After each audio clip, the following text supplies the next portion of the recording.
आपका स्वागत है। मैं हूं आपके साथ पूजा चौधरी। आइए नजर डालते हैं 5 बड़ी खबरों पर।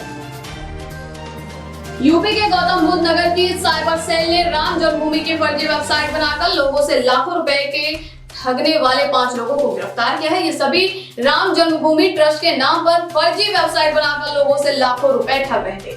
जांच में इस बात का खुलासा हुआ है कि सभी आरोपी दिल्ली के रहने वाले हैं, पर इनमें से कई सॉफ्टवेयर के बिजनेस से जुड़े हुए हैं। नोएडा पुलिस ने खुलासा किया है कि दिल्ली के न्यू अशोक नगर में रहने वाले आशीष, नवीन, सुमित, अमित झा और सूरज ने मिलकर कुछ महीने पहले एक वेबसाइट बनाई थी। इन लोगों ने फर्जी वेबसाइट पर फर्जी खातों की डिटेल डालकर आम लोगों से मंदिर निर्माण के लिए दान देने की अपील की। इस पर सैकड़ों लोगों ने ऑनलाइन ट्रांजैक्शन के माध्यम से वेबसाइट पर दिए गए खाते में लाखों रुपए जमा कर दिए।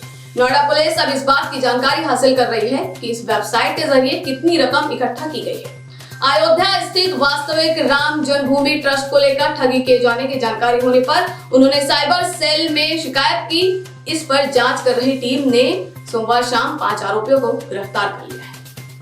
कांग्रेस अध्यक्ष सोनिया गांधी की अगुवाई वाले यूपीए की जगह अब एक नए गठबंधन की कवायद तेज हो गई है। कांग्रेस को किनारे कर विपक्ष के अन्य दलों को नए मंच पर लाने के लिए एनसीपी नेता शरद पवार के दिल्ली आवास पर आज विभिन्न दलों के नेता जुटेंगे। गैर भाजपा और गैर कांग्रेसी दल मिलकर 2024 में देश को एक विकल्प देना चाहते हैं। राज्यों में कमजोर पड़ती कांग्रेस और चुनाव में क्षेत्रीय दलों से ही मुकाबले के चलते विपक्ष के बाकी दलों का उससे मोह भंग होने लगा है। विपक्ष की इस कवायद से कांग्रेस के नेतृत्व वाला संयुक्त प्रगतिशील गठबंधन यूपीए खुद ब खुद समाप्त हो जाएगा। शरद पवार के आवास पर होने वाली बैठक में कांग्रेस को नहीं बुलाया गया है। तर्क दिया जा रहा है कि जनता में कांग्रेस के प्रति नाराजगी को देखते हुए उसे इस गठबंधन का हिस्सा नहीं बनाया गया। वहीं कांग्रेस के चलते जगन मोहन रेड्डी, नवीन पटनायक जैसे तटस्थ नेता दूरी बनाए हैं। ऐसे में उन दलों को जोड़ा जा सकता है। पश्चिम बंगाल से सांसद और तृणमूल कांग्रेस की नेता नुसरत जहां की शादी का मसला अब लोकसभा तक पहुंच गया है। भारतीय जनता पार्टी की सांसद संघमित्रा मौर्य ने लोकसभा स्पीकर ओम बिरला को चिट्ठी लिखी है, जिसमें उन्होंने नुसरत जहां की लोकसभा सदस्यता रद्द करने की मांग की है। संघमित्रा मौर्य का कहना है कि नुसरत जहां का आचरण अमर्यादित है। शादी के मसले पर उन्होंने अपने वोटर्स को धोखे में रखा है।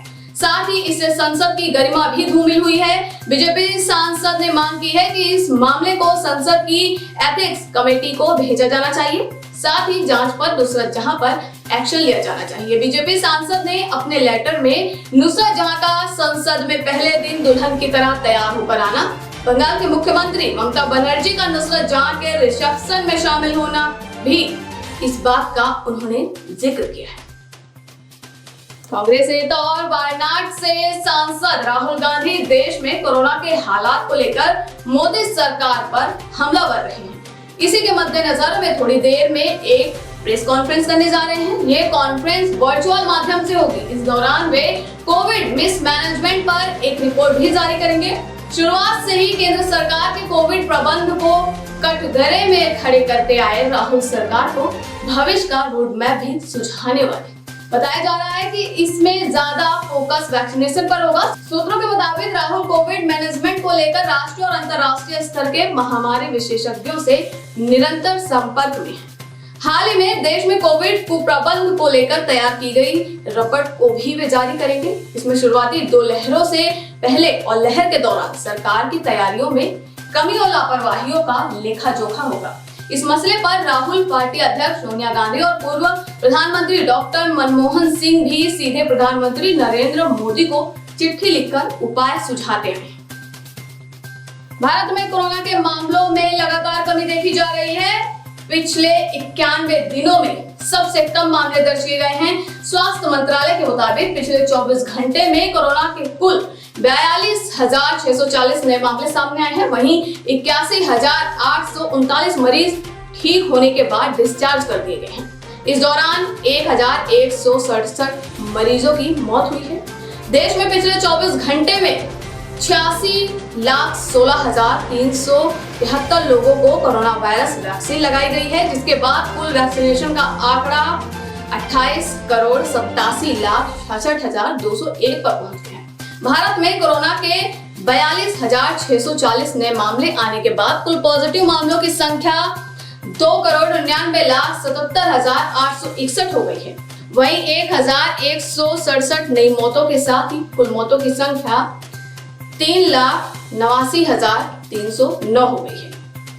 देश में कोरोना के कुल 2,89,26,038 मरीज अभी तक ठीक हो चुके हैं। फिलहाल देश में सक्रिय मामलों की कुल संख्या 6,62,521 है।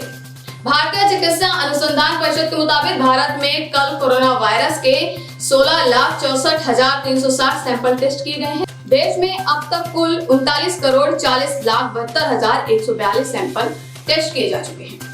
ये थी आज की हमारी 5 बड़ी खबरें। इसी प्रकार की खबरों में बने रहने के लिए देखते रहिए चंद न्यूज़।